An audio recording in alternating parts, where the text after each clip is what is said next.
Britain's most powerful tank is getting closer to frontline service, with Rheinmetall BAE Systems Land confirming that Challenger 3 development trials are advancing through a series of battlefield mission serials that are testing the upgraded vehicle under conditions representative of real operational use.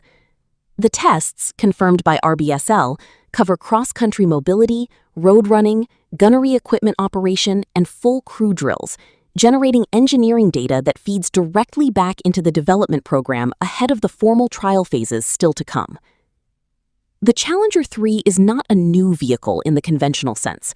It is a comprehensive modernization of the Challenger 2, the main battle tank that has served the British Army since 1998 and saw combat in Iraq in 2003, where it earned a reputation for exceptional crew protection. Not a single Challenger 2 was lost to enemy fire during that conflict, a record that reflected the tank's formidable Chobham composite armor.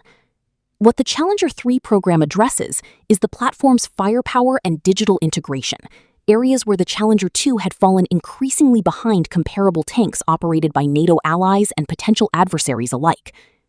The most visible change is the replacement of the Challenger 2's rifled 120mm gun with a new smoothbore cannon firing standard NATO-compatible ammunition, ending a long-standing interoperability gap that had prevented British tanks from sharing ammunition with German Leopard 2s or American M1A2s in coalition operations.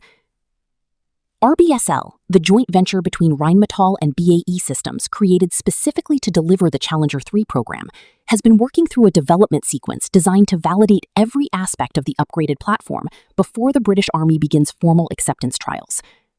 The battlefield mission serials now underway represent what the company describes as an important stepping stone, providing hands-on learning that informs the engineering baseline in real time, rather than waiting for problems to surface during formal evaluation.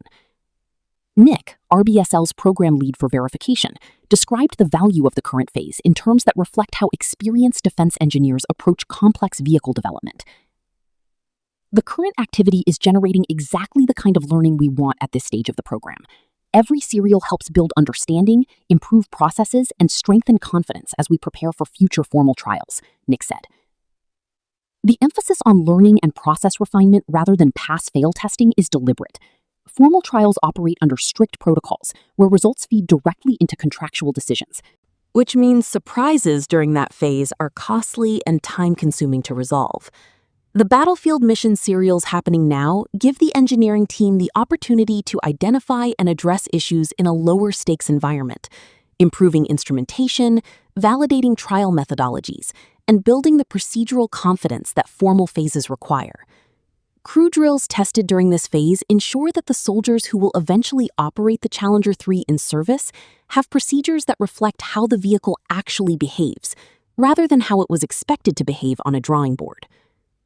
The Challenger 3 program covers an upgrade of 148 Challenger 2 tanks from the British Army's fleet, giving the service a modernized heavy armor capability that aligns with the wider transformation of land forces that NATO has been accelerating since Russia's full-scale invasion of Ukraine in 2022. That invasion fundamentally changed European governments' calculations about armored warfare, reversing years of assumptions that main battle tanks had been rendered obsolete by anti-tank guided missiles, and that European armies could afford to shrink their armored fleets. The reality of tank-on-tank combat, combined arms operations, and the continued value of heavy protected firepower in high-intensity conflict restored the political and military case for investing in capable main battle tanks, and the Challenger 3 program sits directly in that renewed strategic context. The digital backbone of the Challenger 3 is as significant as the new gun. The upgrade incorporates a fully integrated hunter-killer capability, allowing the commander and gunner to simultaneously engage different targets, a feature that modern peer competitors have fielded for years, but that the Challenger 2 lacked. A new fire control system with thermal imaging for both crew positions and a new commander's panoramic sight gives Challenger 3 crews the ability to detect, identify, and engage targets at ranges and in lighting conditions that the Challenger 2's older systems could not match.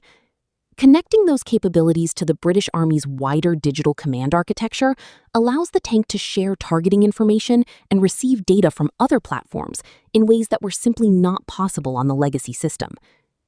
The MOD stakeholders and industry partners that RBSL references as collaborators in the current trials bring a breadth of perspective to the development process that a single contractor working in isolation could not replicate. Getting soldiers, defense ministry officials, and engineers into the same evaluation environment simultaneously compresses the feedback loop between what the Army needs and what the engineering team delivers, reducing the risk that the final product solves problems on paper that no longer reflect operational reality.